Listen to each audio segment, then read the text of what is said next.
Anthony Capozzi was a schizophrenic, was wrongly convicted in 1987 of 2 grapes in Delaware Park in Buffalo, New York, based on victim identifications in a lineup.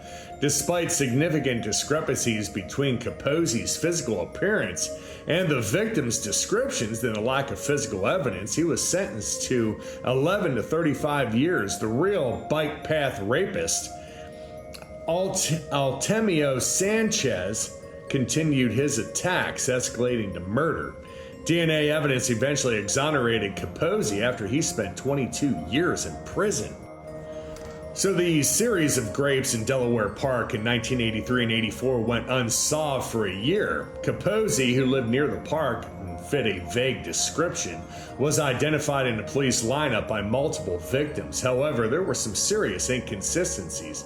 The victims described an athletic man weighing between 150 and 160 pounds, while Capozzi weighed 220 and did not exercise. He also had a prominent 3-inch scar above his left eye that none of the victims even mentioned. Despite the lack of physical evidence, Capozzi was convicted of the 2 grapes and sentenced to 11 to 35 years. While Capozzi was in prison, the grapes continued and escalated to murder in 90 and 92, clearly indicating the real perp was still at large.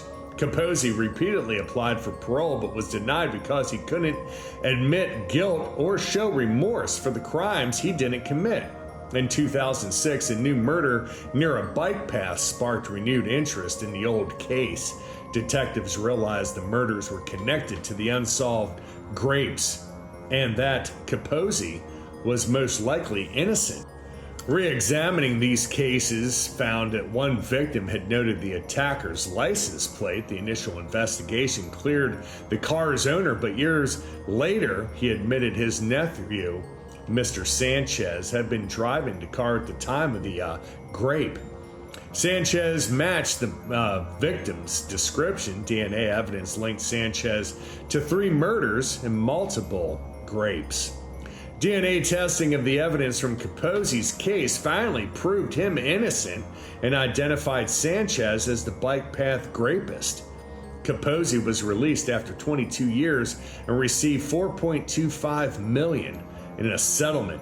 Sanchez was sentenced to 75 years to life for the 3 murders in 2007, as the statute of limitation had expired on the grapes.